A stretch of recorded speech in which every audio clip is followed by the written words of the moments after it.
महाराष्ट्र के ठाणे जिले में स्वतंत्रता दिवस पर मास्क की बिक्री पर रोक लगाने का आदेश दिया गया है, जिससे विवाद खड़ा हो गया है। और इसके बाद से शरद पवार की एनसीपी और उद्धव ठाकरे की शिवसेना यूबीटी ने इस पर तीखी प्रतिक्रिया जाहिर की है।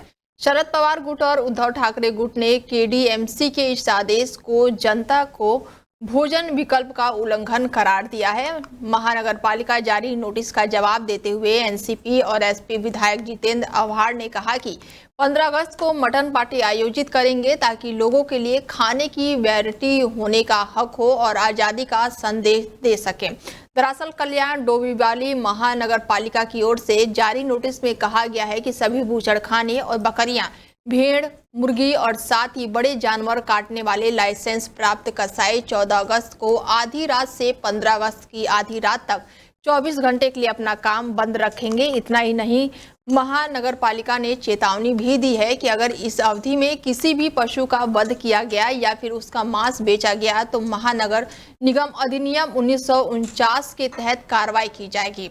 वहीं शिवसेना यूबीटी नेता आदित्य ठाकरे ने लोगों के भोजन के विकल्प तय करने के लिए केडीएमसी आयुक्त को निलंबित करने की मांग की है और उन्होंने कहा कि उपायुक्त लोगों को ये बताने वाले कौन होते हैं कि वो मांसाहारी खाना खा सकते हैं या फिर नहीं। फिलहाल इसको लेकर अब महाराष्ट्र में बवाल मचा हुआ है।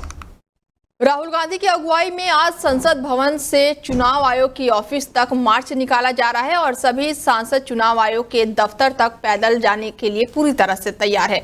दरअसल कुछ दिन पहले ही इंडिया गठबंधन लगातार एसआईआर को लेकर विरोध प्रदर्शन कर रहा था और आज का विरोध प्रदर्शन चुनाव आयोग के खिलाफ वोट चोरी को लेकर हो रहा है।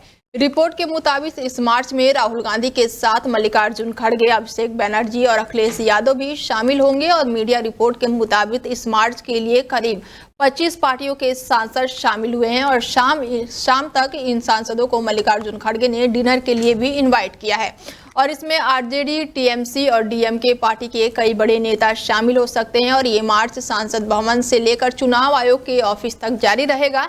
मीडिया रिपोर्ट में कहा जा रहा है कि इस मार्च को लेकर दिल्ली पुलिस को इसकी जानकारी नहीं दी गई है और ना ही इजाजत ली गई है।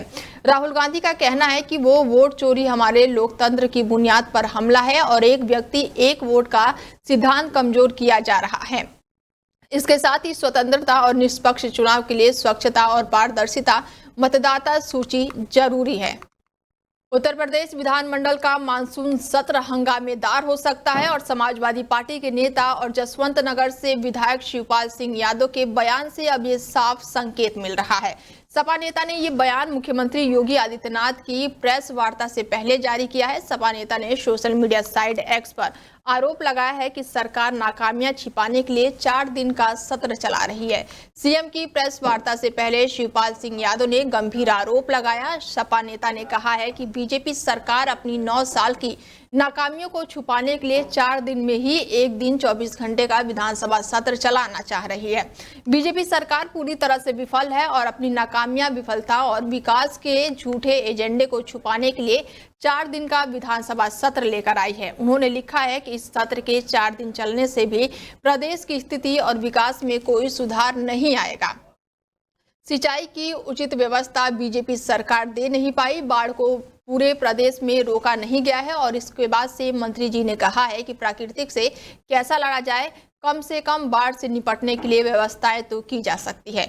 लोक निर्माण विभाग की स्थिति आप लोगों ने देख ही ली है। तो 2 दिन की बरसात में लखनऊ की सड़कों का बुरा हाल कर दिया गया है और ऐसा लगता है कि धूल भरी आंधी चल रही है। फिलहाल शिवपाल यादव ने यहां पर योगी सरकार पर तीखा तंज कसा है।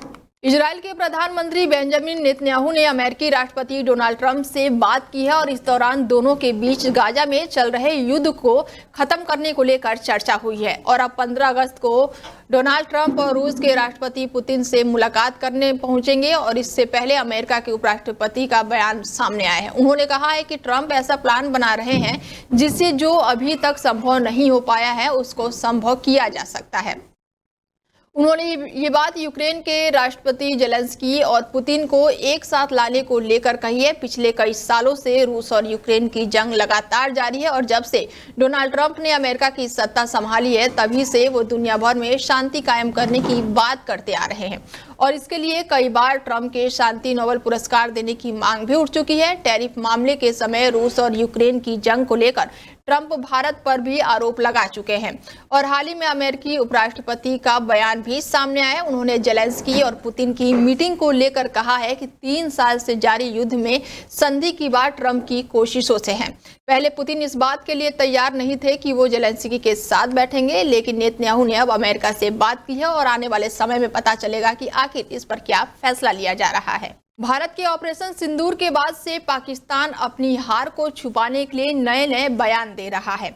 जीत दिखाने के लिए कभी पड़ोसी देश ने असीम मुनीर को तुरंत सेना अध्यक्ष बना दिया और इसके फैसले से ये बताने की कोशिश की जा रही है कि भारत के खिलाफ हमारी कामयाबी मिली है। हालांकि हर बार पाकिस्तान अपने ही किए में फंस जाता है और हाल ही में असीम मुनीर अमेरिका पहुंचे हैं, जहां पर उन्होंने अपने संबोधन में भारत का मजाक उड़ाने की नाकाम कोशिश की।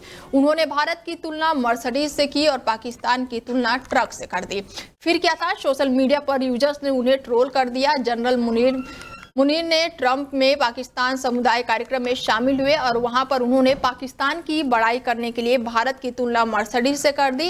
एक रिपोर्ट के मुताबिक मुनीर ने कहा है कि भारत के हाईवे पर चमकती हुई मर्सिडीज चल रही है तो वहीं पाकिस्तान बजरी से भरा ट्रक चला रहा है। उन्होंने आगे सवाल करते हुए कहा है कि अगर ट्रक कार से टकरा जाता है तो इसमें ज्यादा नुकसान किसका है। इसके बाद से सोशल मीडिया पर यूजर्स ने मुनीर को ट्रोल करना शुरू कर दिया। यूजर्स मुनीर की फोटो और उनकी बातें कह रहे हैं और सोशल मीडिया पर जमकर शेयर कर रहे हैं। उनका कहना है कि पाकिस्तान का फील्ड मार्शल अपने ही देश की बेइज्जती करा रहा है और कोई कैसे ऐसा कर सकता है। यूजर्स असीम मुनीर को एक असफल सेना अध्यक्ष बता रहे हैं। फिलहाल उनको जमकर अब ट्रोल किया जा रहा है।